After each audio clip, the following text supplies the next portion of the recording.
We love Zencaster because it allows us to record the audio for our podcast and create the video segments we use for our weekly Sister Scoop episodes. Zencaster has helped us make content capture simple. It's now super easy to record a podcast with Zencaster. Log in using your browser and start recording a high-quality podcast right away.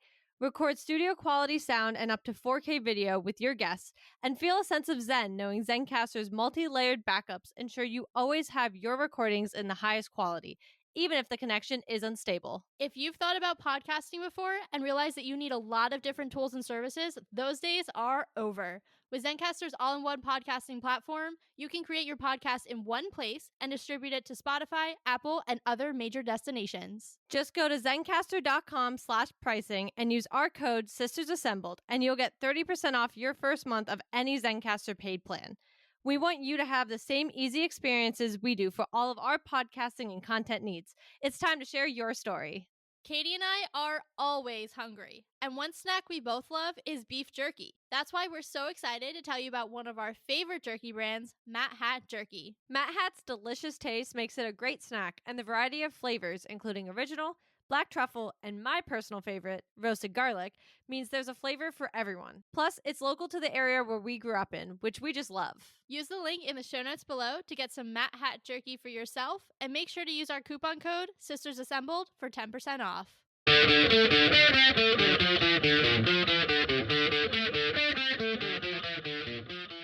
Hello and welcome to Sisters Assembled, your home for all things MCU. And as we have been for the last few weeks, we are continuing our coverage of Daredevil Born Again, this time talking all things episode 4. So we will kick it off with your verbal spoiler warning. We are going to be discussing episode 4 in detail, holding nothing back, especially the ending there. If you know, you know. So if you haven't watched the episode yet, please make sure that you do so. Then come back to our episode so that you don't have anything spoiled and you can enjoy it way more. Now, with all that out of the way, Katie, kick us off. Well, I got what I wanted. You did. You did. I kind of think I might have spoke it into like aggressive existence. I apologize to some degree that I did that because we have to start at the end because I feel like it's just one of those episodes, right? Like you kind of just have to start at the end. So we don't actually know she's dead. Okay, this is true. Vanessa could still be alive. She still could get medical help. She could still live. Now, story-wise, especially this episode specifically, the way they set that up, I'm going to aim towards the fact that I actually don't think she's going to be alive. I do not either. I think we have to see a degree of a downfall for Kingpin. Yeah. And right now, yeah, he's being attacked from a lot of different angles. Yeah, you know, he's got this front as being a mayor while he's still moving all of his illegal crap and doing whatever. Yes, this is all still happening. But he still is in power. He still has the power. And so I do think he cannot be at the current moment toppled. Now he can be. Because if there's one thing about him, the mistakes he starts to make is when it comes to Vanessa, the only person he genuinely actually cares about, who he now just saw get killed, theoretically, supposedly. Yeah, I mean, we talked about this last week. She is the thing that kind of tempers him, right? Both she had this whole conversation with the governor of New York. That's my point. Yeah. How they talked about it all in the show. It's when I sat there and I was like, ooh, something's going to happen here. Yeah. Well, and then when she showed up at the fight, I was like, oh, it's happening. It's happening. It's happening.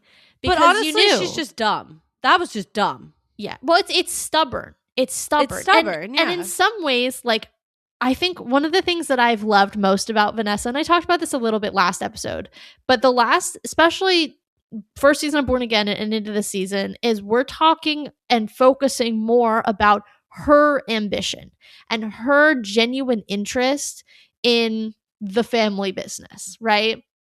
And so I have loved watching her, you know, own it, be bitter when it's been taken away. Even if in her conversation with the governor this episode, when the governor says, "Why aren't you mayor of New York?" And she basically says, "I could be. I probably should be, but it's him. And I'm supporting him because I love him." And I just was like, that's an extremely powerful conversation. And so you're having, Vanessa have this conversation, and then you're having him tell her what she can and can't do. And I think in her own way, that was her way of saying to him, you know what? You've taken the business that I grew away from me. I have stood behind you and I have supported your ambition at the expense of my own. The last thing that you're going to tell me to do is where I can and can't be. And unfortunately, that likely cost her life. But at the same time, I respect the move because she has been sidelined without any real reason to. I mean, I understand in theory, like why he made those decisions, but it wasn't because she wasn't performing or she wasn't absolutely killing the game, because she was. And so from a pure performance standpoint, it's like, I have done all these things. You've still taken away what I wanted. You've still minimized my ambition. Let me make some decisions about my own autonomy. And then we all know what happened. So it's sad. Yeah. And I mean, I it's hard because from like the perspective of her, I get it. Yeah. Because I also don't really like being told what to do. So, like, I very much understand. However, I think if I was her, let's just play a game. If I was her, I do think if I felt that the situation was dangerous, or I shouldn't even say felt, knew that the situation was going to be dangerous, knew there was a threat out there, indirectly knew the threat was on my life. Let's not be like dumb about that. She's aware. I just don't think my stubbornness would allow me to overrule not wanting to die. I mean, look, that's a fair point. I think as much as Vanessa is painted as his kind of control, if you will, I think that there are some tendencies that she has. Like, I think sometimes she's blinded by her own ambition, I guess is what I'm trying to say, right? And as we talked about, like, this was her almost rebellion against her husband for him curtailing that ambition. And I think that allowed her, or kind of forced her, to turn a blind eye to the real and present danger that frankly is also her fault. Like, I'm not trying to be like hating on Vanessa, because I really like her as a character, like, a lot, but Bullseye would still be institutionalized if it wasn't for her. Why is he after her specifically? Because she used him to kill Foggy. And so it's like, you are literally laying in the bed that you made here. Yeah. And then you actually actively made the choice then to go lay in the bed. Like, you walked into the bedroom and were like, I'm here. So it is frustrating. I also, like I said last episode, I've liked watching her step into this more aggressive, more assertive is the better word, more assertive version of herself. So I'm sad that we're not going to get to see that continue to play out. But ultimately, I think storyline wise, this will lead to a lot of craziness, and it's going to be really interesting to watch moving forward. But I am sad to watch Vanessa Fisk go, because she was a baddie, and you got to respect. I mean, the game is there. Yeah, I actually kind of think it would have been really interesting. And I don't know if I said this last season or not, but I do actually kind of think it would have been interesting to have kept Kingpin more sidelined and allow and just kind of seeing what she could do on like, you kind of already built that up. Yeah. So it was kind of interesting to be like, all right, she's doing a good job, right? Like, he's been gone. What can she do? And I think the other thing is, to your point, the ambition and everything else she has, that drive, it's there for the crime empire. Yeah. When does she cross the line? Because we know Kingpin's perfectly able of doing that. Like, we know he doesn't mind getting his hands dirty. We know murders. And I'm not saying she doesn't necessarily and didn't necessarily take part in that. But it's really easy to give the order, than it is to be involved. And we know he doesn't have a problem being involved. Yeah. So I kind of would have liked to maybe see her balance that, because there is a difference between being a criminal that's just moving guns and like things like that, and now we're just murdering people and people are disappearing and things like that. There's a big difference. Yeah. So I think that would have been an interesting thing to explore. Obviously, we didn't go that way in season 1. Season 1 had its own issues regardless, but it was also building to season 2, which is Mayor Kingpin season. And I knew as soon as that, I think they set it up in episode 2, I believe, we knew she wasn't living. Yeah. Which is why I kind of was like, yeah, I accidentally, because last episode I was like, I was ready for her to go last episode because I know it's going to cause chaos. I know it's going to completely unravel Kingpin as a person. And the thing about him, he is so smart until he's not. Yeah. And the one thing about him is emotion does drive him as much as he doesn't. That's why he didn't want Vanessa. That's why he didn't want to do any of that, because he didn't want a weak link, because he knew he would have emotions for her and he'd want to keep her safe. And that was a way to hurt him. Yeah. And everybody was prepared to hurt her to hurt him. And that was always going to be the path. So it's interesting because it's going to go off kilter there. But the bigger thing and he's gonna sidestep somewhere and he's gonna make a mistake. Yeah. But I'm more intrigued about the initial legal route almost. We keep talking about the Safer Streets Act. We know it's essentially allowing the anti-vigilante task force to just run amok, do whatever they want to do in New York. It is literally just being, even in the courtroom, it's just being essentially used as the be-all end-all. Yeah. Now that he has an even more aggressive case, because you had Bullseye walk in, not even just kill his wife, kill multiple people in the room. It was cool. I was liking it. He was taken down in this episode alone. I think he took down at least 30 anti-vigilante task force members. My guy was killing it, literally. The man is like, can't miss. He's too good. He's too good. I was on his side. But you have him walk in, start killing people, kill the mayor's wife. You have Daredevil smash through, come in, smash him back out and through like a window. They disappear. Yeah. Not hard. Well, I don't, now that I'm thinking about it, were there many people? There weren't really anybody left when Daredevil appeared. But there were people on the street who saw Daredevil. So you could spin that. That could be spun. And now you've kind of given the perfect platform to villainize these vigilantes more than they already were. To actually give them a platform because people witnessed it. Right. So now the First Lady of New York is dead. Right. Theoretically. Yeah. We won't know until next episode, actually, I suppose. But going off that premise, I was seeing people talk about this online too. The fact that like now his justification almost feels legit. It's like before, it was, I would think if you were an objective observer, pretty clear that it was for personal reasons, a vendetta, because these people have been, especially Daredevil, who's like the poster boy, has been thwarting him for years. Help put him in jail, all these things, right? So you could say, as a third party, neutral third party, quote unquote, like this man is literally using the office to further himself and also go after his own personal enemies. Yeah. But now, if you are just a reasonable New Yorker who is watching this all unfold, you're like, I don't like the anti-vigilante task force, right? They don't believe in basically the rule of law. But this guy just killed the mayor's wife in a public forum.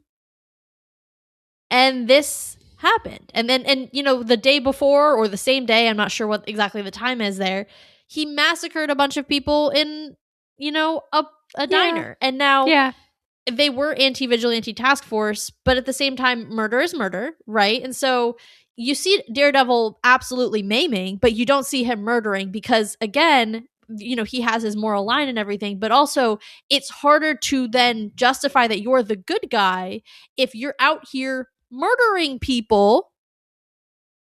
So yeah, Fisk's argument gets that much stronger because of what happened. And I know that's part of the reason that Daredevil was trying to stop Bullseye from doing that. Was the optics. I mean, part of it was he just didn't want him to kill someone, but the other part was, you're going to make us all look bad. And unfortunately, Bullseye is like delusional enough to think that he's doing the right thing, and literally told Daredevil that. I saw someone online be like, name two characters who have the same energy, and it was Bullseye and it was John Walker, like from specifically Falcon and the Winter Soldier. And I was like, yikes, but where are you wrong? And so just a thought.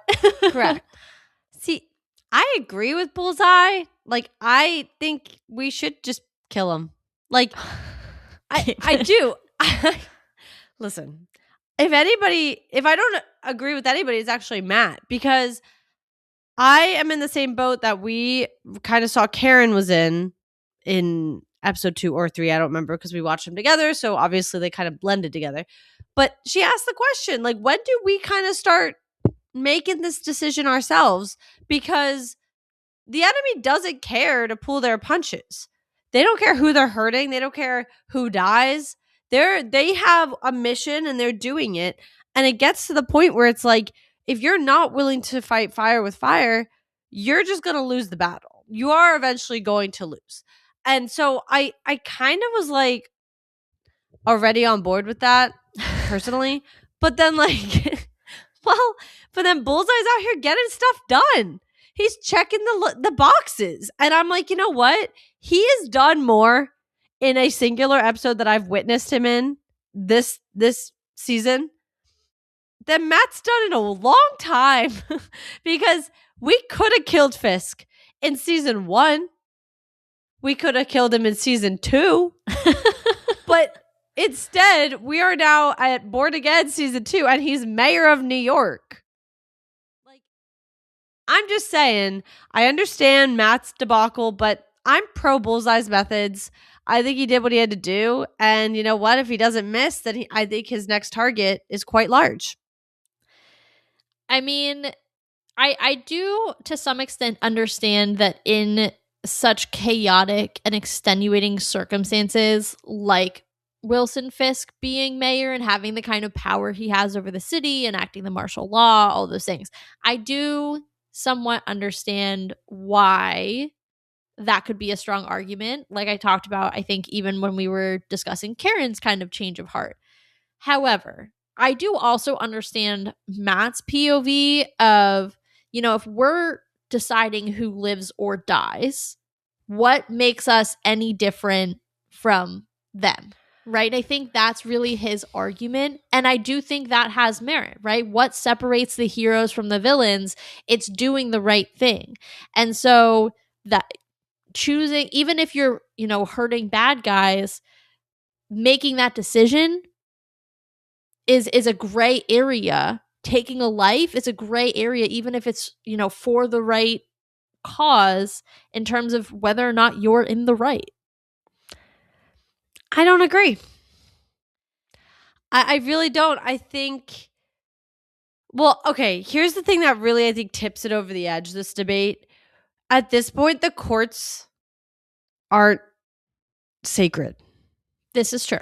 And I think Matt's argument had always been, we can win in the courts. We can take the legal action properly. And maybe my little Daredevil escapade gets the information and we can do what we need to do, but we can take the legal route and allow ourselves to put him in jail or whatever else. And while I still probably at the time would have argued, you could just kill him. Because I think, it's like the whole like, well, if we go back in time and we just take baby Thanos and, kind of idea. Like, this is going poorly. This is going to go bad. So, like, maybe we could just make it simple. Regardless, I could have gotten behind Matt's arguments before. We now have witnessed that the courts hold very little merit. as far, and I already said this, with the Safer Streets Act, essentially it makes many laws non-existent. They could just bypass them. I mean, even obviously we know it was Matt kind of cosplaying, but even down to him being like, this is because this is vigilante work or whatever, this falls under our jurisdiction for the anti-vigilante task force, it's Safer Streets Act, whatever. And you saw NYPD guys, well, obviously they're like, these guys suck, but they're like, what the heck? Because it essentially is overriding laws and just the way of life. And so now the laws are not sacred. We saw it when the swordsman went and did his trial. They are now able to use that law as a way to just pretty much get their way in court without actually having argument. They're playing around. I mean, poor Kirsten was fighting for her life just to even see the swordsman in the meantime. Like, they are not following the due process that is owed to these criminals that they're naming. And so now more than ever, his argument to me is falling more and more flat, because you can't. It was one thing when it was like, okay, well, maybe the enemy's at 60%, but you're at 50%. And you're like, okay, we could still work with that. No, the enemy is at full-fledged 100. And we can't continue to be at 50. Like, it's no longer an even somewhat even battle. Yeah, I mean, I look, I get the argument. Like I said, it's extenuating circumstances. What's happening now is completely unprecedented. Kingpin's level of power is at something that we've never seen, and he's operating out in the open, which I think is something too that is so different from the past, right? Yeah. Matt had to bring his operations into the light in order to change the perception of him, change, to bring him to justice, those types of things. And now, Kingpin is doing that reputational damage on his own. And what Matt is trying to do is bring some of the surely illegal things, the clearly illegal things. Not to say that what they're doing isn't all illegal, but he's guising some of it under the idea of mayoral powers. But he is also doing some things that are just clearly illegal, regardless of who you are. And he's trying to bring those things into the light. And I think you're right, Matt just hasn't adapted to kind of what is the new reality here. But I will just come back to this. I respect him for trying to stick to his morals in this challenging situation.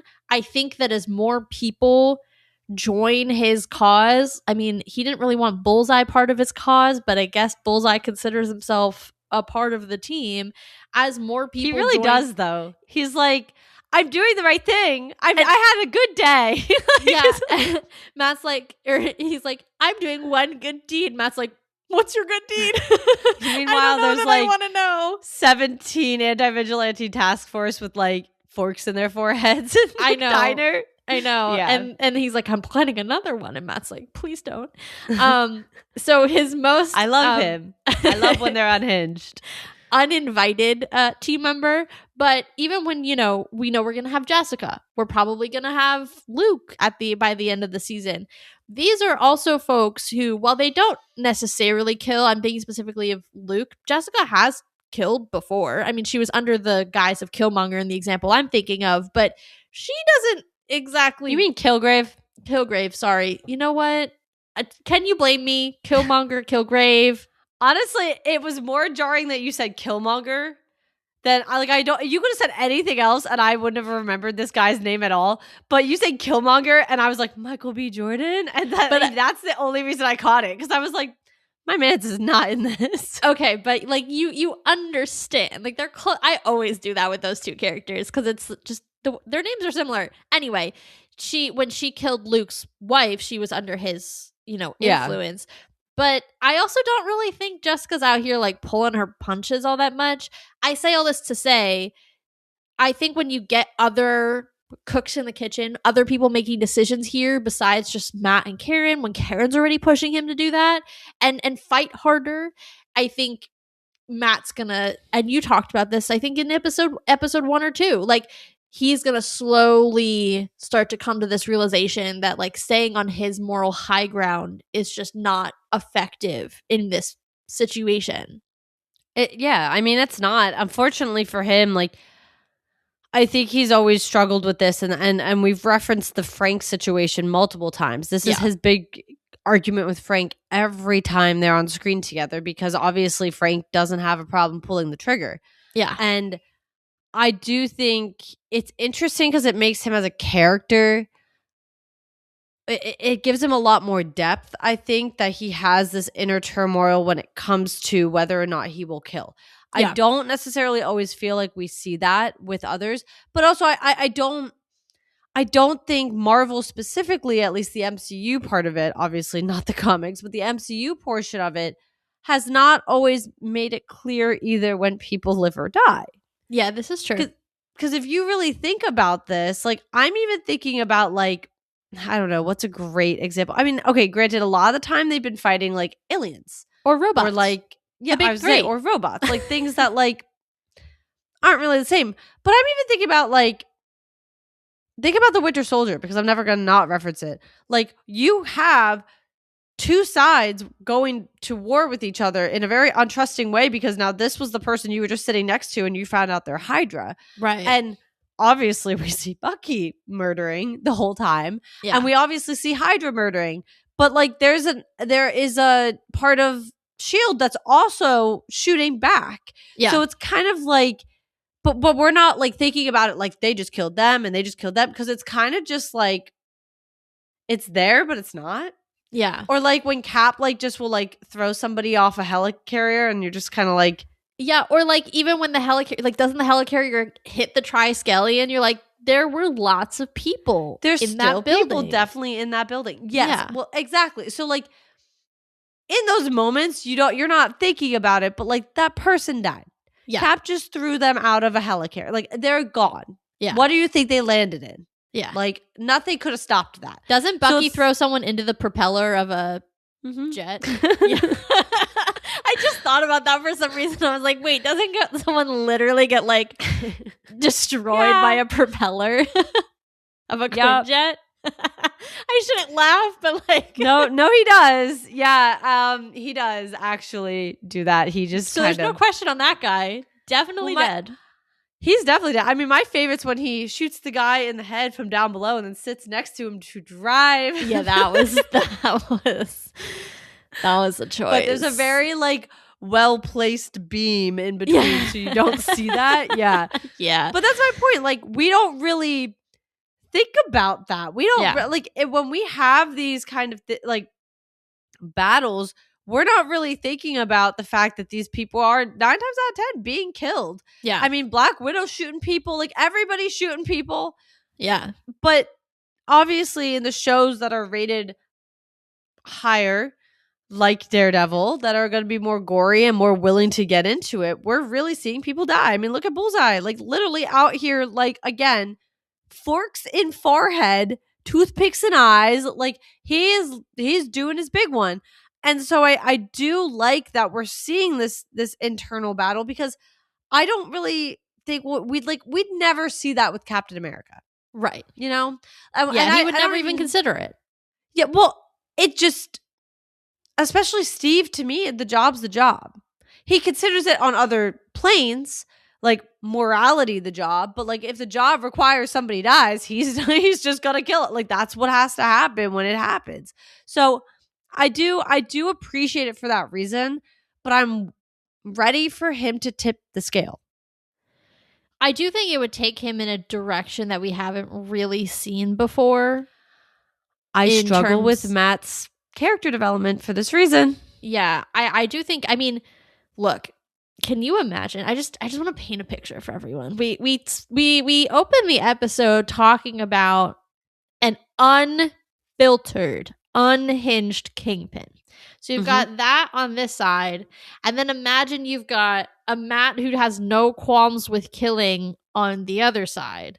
I mean, that's gonna be, they've had some nasty battles. I'm thinking specifically of the one in Kingpin's apartment in, I want to say, season 3, where they basically have the, like, mutually assured destruction conversation about, like, unmasking Matt and everything, which someone online actually pointed out that now that's null and void because Vanessa's dead, so Kingpin could actually go after Matt's secret identity, which is a whole other layer. So that's interesting as well. Yeah. But that, I think, was probably one of their most brutal fights, is the one that definitely comes to mind most for me. And I think if you are looking at that and then saying they're going to 10x this because Wilson doesn't have anyone stopping him, Matt no longer has the same qualms. Right. That and could Karen's be, into it. Yeah, I mean, that could be crazy. It could be really, I mean, it's sad to say watching them try to kill each other is going to be fun to watch, but it's going to be fun to watch. Like, it's going to be something that's like next level combat for these two and actual death stakes, which, I mean, we have had obviously in this show, but I mean, between these two characters, we haven't had it as much because of Matt's morality. And so now it's like, no, he could actually end Kingpin in this season. Yeah. Do I think he will? No, but it's on the table. But that's what I mean. And I've talked very openly about Matt doesn't progress as a character. And I think a lot of the reason he doesn't progress is because this inner battle he has, based entirely on whether or not he will kill or not kill, and just the morals behind it and everything else, holds him back from ever making progress as a character. It just keeps him in this continuous gray area where it's like, I'm willing to hurt, I'm not willing to kill. I'm willing to hurt, but I'm not willing to kill. But I have the urge, but I'm not willing to kill. And it's like, right. Except you're not moving forward anymore because nothing's changing. And I do think 5 seasons in, we're reaching a threshold where if we're not willing to have him kill, and we're not willing to have him stop being Daredevil, which obviously then it's like, well, what's the show? We kind of reached this point where it's like, what do you continue to do? Yeah. Because the focus does then need to swing onto other characters then. And that's why, Frank becomes more prominent. That's why, like, even in this episode, look, this was primarily Bullseye's episode. We started with Bullseye, we ended with Bullseye. I mean, I think Matt, and maybe I was just paying more attention to Bullseye's part of the episodes, but Matt was probably in it for like total of 3 minutes. I mean, I think it was a little more than that.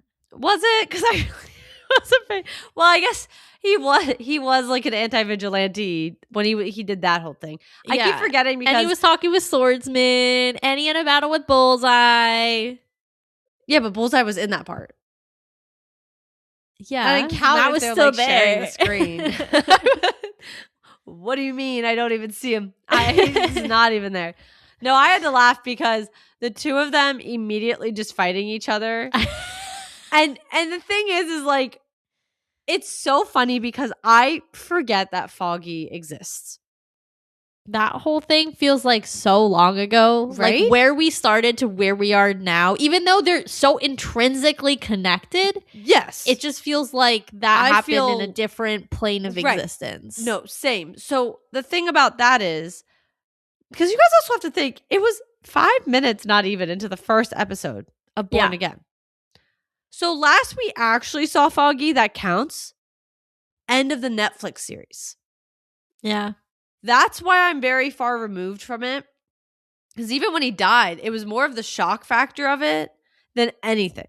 Yeah. And I even had just been watching the Netflix series, but I truly was like, oh my God, more than it was like, no, Foggy. Like, it was just like, oh my God. God. Like a baby. Well, but for me, I didn't, maybe it was because the connection was new. Because again, I had just been watching the Netflix series and things of that nature. But like, because of that, when Matt's like, I have to get to Bullseye. Like, I have to stop it. I'm like, yeah, you do. Like, yeah, man, go. Do what you got to do. And then like he gets there and then they start fighting. I'm like, why are we fighting? Like, and then You're on the same side. Yeah. I'm like, you just said you wanted to stop him. Like, I was like, why are we arguing? And then I was like, oh, because then Bullseye says it about like, about something. I forget what he even says, but like something about Foggy. And then I was like, oh, that's right. That's supposed to be prominent here. But like, we are just so far removed. And the story itself is so far removed that I literally was like, I genuinely felt like Matt was going with good intention. And I just couldn't figure out why they were fighting already, because I was like, we just got here. Yeah. We just started this. I thought you were trying to stop him from making a bad decision.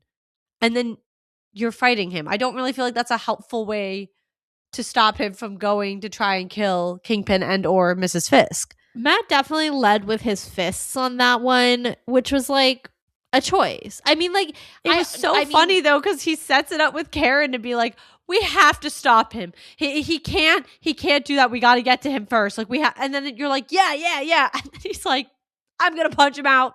Yeah, I'm gonna kill him. I mean, like, it was one of those things where it's like, Matt, I think you're gonna need to just like put your feelings aside for a second. Like, I get you have big feelings about this, rightfully so. He was your best friend. I understand. But in order to accomplish your objective, perhaps starting with trying to destroy the man is just maybe, I'm going to take a guess here, I'm going to go out on a limb, maybe not the best approach. Right. Just not. Right. And here's the thing. You don't kill. So what's the thought process? Yeah. Because he will kill you. He will kill you. He does not have that problem. No, he doesn't. 1. 2, you don't kill. So you can like hurt him aggressively to the point where he can't move for a little bit, but he eventually will heal and he will eventually try again. Like, what are you going to do? Keep breaking bones nonstop and then hope he like just never heals enough to like that is literally all you can do. And then that's just torture. Like, that's actually like almost more inhumane than just killing him. So it's like, buddy, what was the thought process? Like, I was with you and then you lost me. Yeah. Unclear. Like, then we weren't there. Unclear. I don't know. I don't know. I do want to talk about, moving on from Bullseye, I want to talk about the other member of Matt's team that I was sad to see go in this episode. I really thought we would get more of Swordsman because he was such a focal point legally, and also like, why would you not include him if you're gonna get together a bunch of street level heroes? We know that more are coming, so like I understand his argument of like, I gotta go, but I'm also like, dude, like, you actually have to fight. But now we're bankrolled. I was gonna say, I appreciate the dollars you've put behind the cause, but I also really was like, I forgot how much I liked his character in Hawkeye. Yeah. Like, I think he annoyed me at one point, but then he kind of grew on me. And then throughout the episodes that we got to see him in 1 through 3, I was like, no, I actually like you. Like, you're kind of funny. You're cool. Watching him fight last week was amazing. Yeah. So I was like, yes, we're gonna get him. He's gonna be part of the, the fun little resistance over here. And then he was like, actually, I'm just gonna give you my money. And I was sad. Yeah. My bigger thing is, as long as he exists, I'm like, where's Kate? On the West Coast, maybe. Right. But like that in it. Well, yeah, I guess we don't know when Kamala was finding her at the end credit of, I guess we don't really know the timing on all that. Yeah. But like, regardless, as long as he's in the story, I'm like, where is your stepdaughter?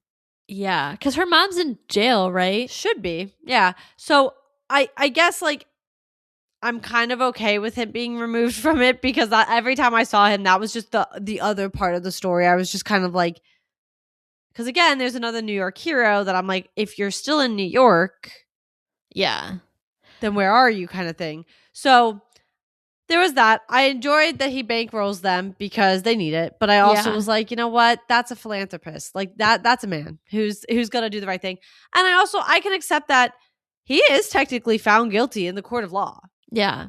Well, it was what do they call that? Kangaroo court, isn't that the term for it, when it's like not even like a real, basically you like go in and the verdict already, like it's not a real valid trial. I think that's the term for it. It may not be. Who knows? If it's not, if it's, I mean, it works. But like, he was technically found guilty in the state of New York. He also has now broken out of the prison he was in. I get not necessarily wanting to be a part of it from that perspective. He is still also a high-class citizen in New York, which we can't forget. That he runs in a different circle than 90% of these other people. I'm sure there's still a part of him that's trying to save face and also save his own butt. And you can't really do that when you literally directly join the resistance. He's in it, and he's going to bankroll him. And you know what? That's probably the most appreciated part. That's better than a body, to be honest. Yeah, but por qué no los dos? Why not both?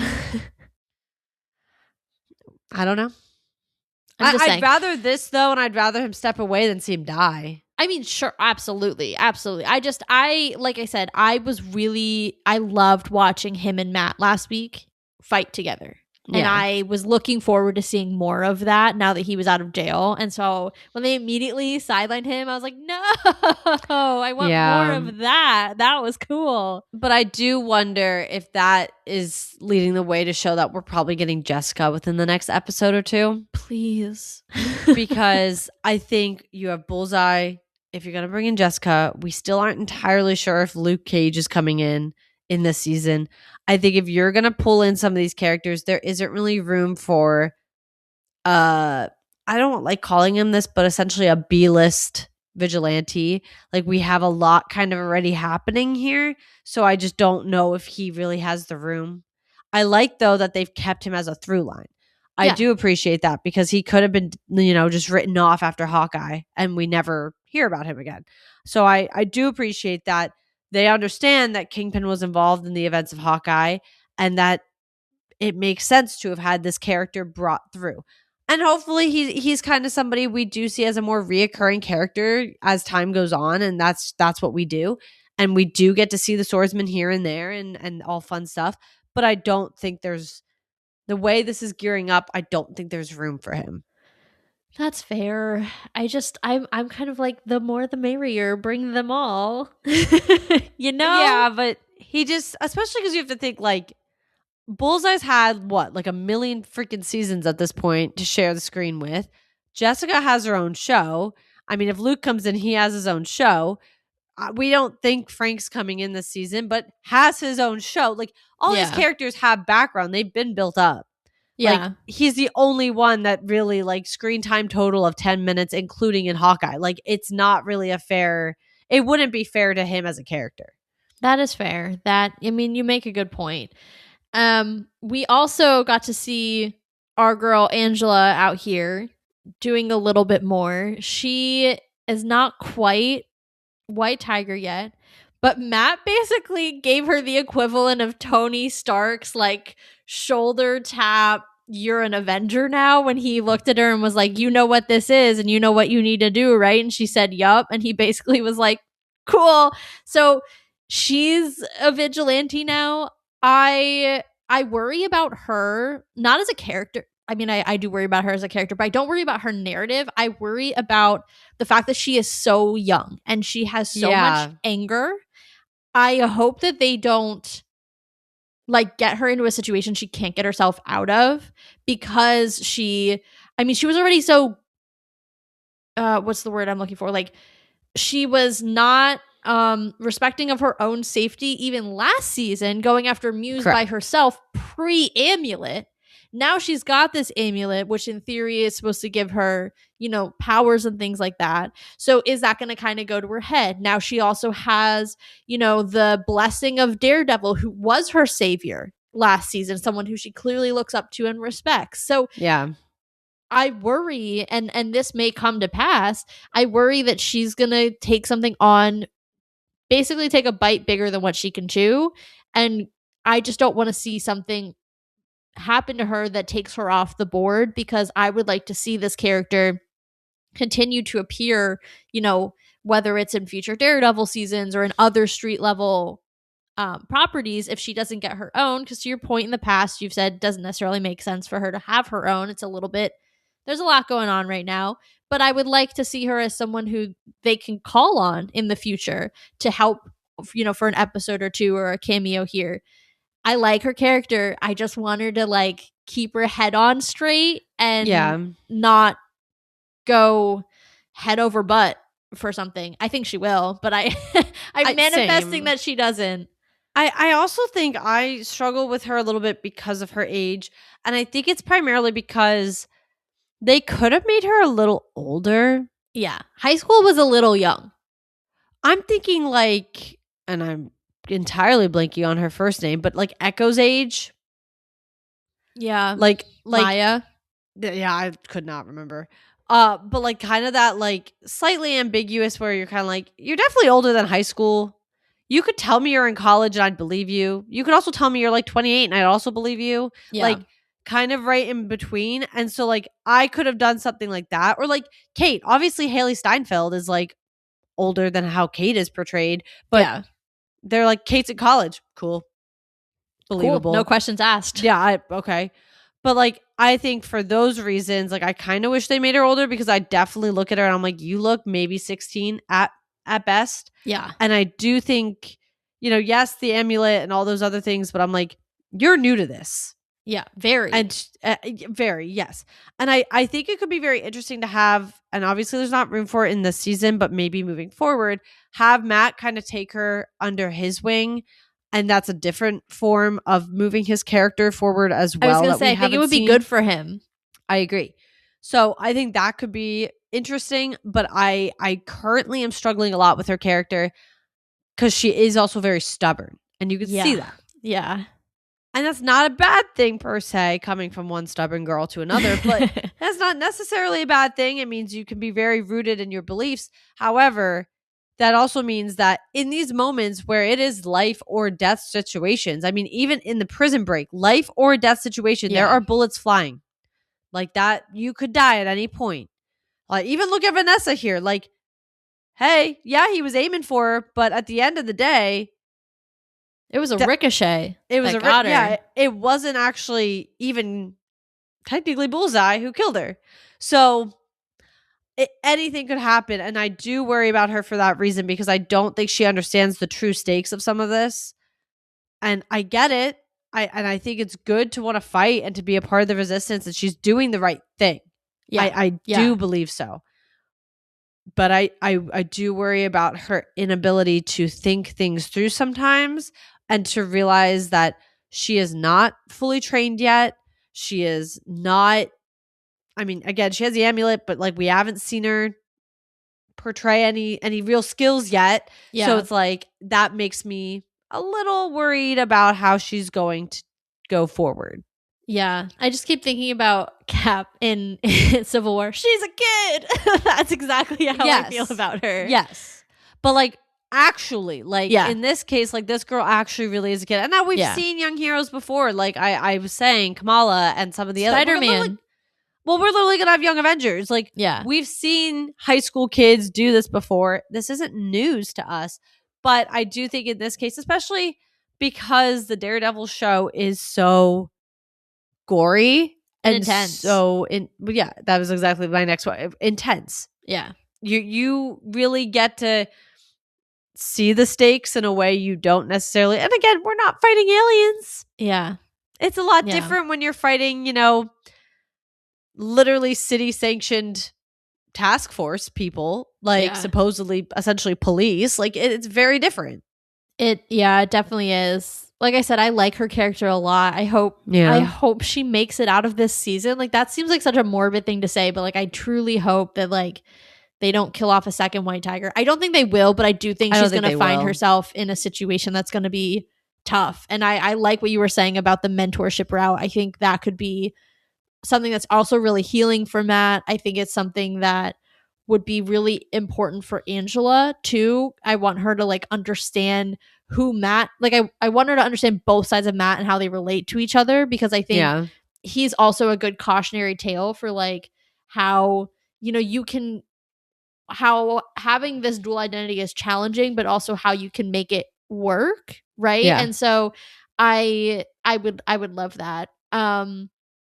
Last thing I want to talk about, our guy, Matthew Lillard, came back this episode. I literally like fist bumped into the air in my bedroom. I was so excited. So no more Valentina name drops, but we did get a little bit more information kind of about the work that they're doing, the gun running, what it was for, and him continuing to kind of squeeze Kingpin on these guns that are now being held in the Brooklyn, the Red Hook. I mean, Red Hook is in Brooklyn, but the warehouse essentially in the Freeport. Yeah. And what I thought was very interesting is, Mr. Charles comes in and he's like, got this attitude. He's like, I am the CIA. I have the upper hand here. You are a lowly mayor. And that was his whole speech to Kingpin, right? You are a city mayor. The world is big, essentially saying, I am the one who's handling the big things and you're the mayor. But Kingpin came out and said, LOL, you're walking out of here alone and your guys have bullets in your head. So maybe don't mess with me. And it was interesting to kind of watch him reassert his dominance in this relationship where he's kind of had his or been on his back foot because of what happened with the ship. Yeah, I do wonder how much of it was a front for Mr. Charles, though. Like his reaction to Kingpin. I think he does a lot of it to push him where he wants him. To manipulate. More so than anything else. So I don't think he was shocked. I mean, I think you'd be dumb to walk into that room and not know who Buck is. Yeah.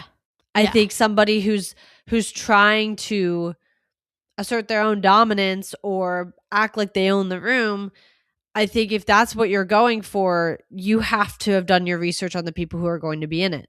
And so I don't for a second think any of that was by accident. I think he was fully manipulating the situation to get Kingpin to snap. I think he wanted Kingpin to snap because I think that's how he's going to get results from him. And that's how he feels he's going to get real results for him. That's fair. I will say, though, he does let out a nice little cuss word after Kingpin leaves the room.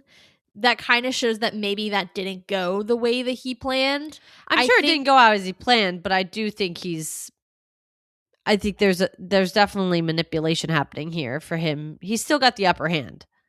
I do wonder, though. I mean, I agree. He still has the upper hand. I mean, he's got the power of the CIA and by extension, Valentino behind him. But I do think that there is a world where he sees Kingpin unraveling a little bit. And I think that actually makes him more nervous. I think because if you're working with someone, you have a partner and you're trying to accomplish something together, the last thing that you want is your partner to get emotional and start making all kinds of decisions that are not strategic and well thought out. And he watched Kingpin on a razor edge just make that decision to already, escalate the situation because he was insulting him. So I think in some ways it was almost like a test of his kind of mental state of how far can you be pushed before you snap, and the answer is not far. And this was pre Vanessa's death. Now he's going to have someone who's even less thinking logically and thinking strategically about how to proceed. So I do hear you. I do think that Mr. Charles is a master manipulator, but at the same time, I think that he's trying to really understand the mental state of his partner so he can kind of scenario plan of what happens if he's no longer a viable ally. Like, do I come in and I take how do I make this work? So I just think Mr. Charles has a lot more going on with him, and he talks about it, I think, in the first episode, like what his job is to be the logistics guy and think about all these things through and how he has all these plans. So I'm curious to see how much more of him we'll get. I think the guns are like secretly an important, we know that they're an important plot point, but I think they, amongst all the things that are happening, they can kind of get a little lost. And so I think they are secretly actually way more important than it seems because they are tied to something so much bigger. The same storyline the stupid port did last season, where it's like we're mentioning the dumb port throughout the thing, but everything else is happening that we're like, okay, who cares about this stupid port? I don't understand the prevalence, like whatever. And then by the end, we're like, oh shoot, yeah. Well, because I can tell you, watching back season 1, I was like, port mention. I was the Leo meme, and I was like, port, and then I was like, Oh, I see why this was important. I knew why it was important, obviously, but I see how they'd been leading us there, and I was not a horse that was ready to be led to water last season. No, we weren't. But you know what it was honestly, like, yes, the port was being mentioned, and we talked about it. Like, I remember bringing it up in episodes, but there was just so much happening. Yeah. Like, you could not... That seemed like the most bottom of the barrel situation compared to like everything else. Yeah. There was you killed Foggy in the first 5 minutes. So like we set the tone early. Exactly.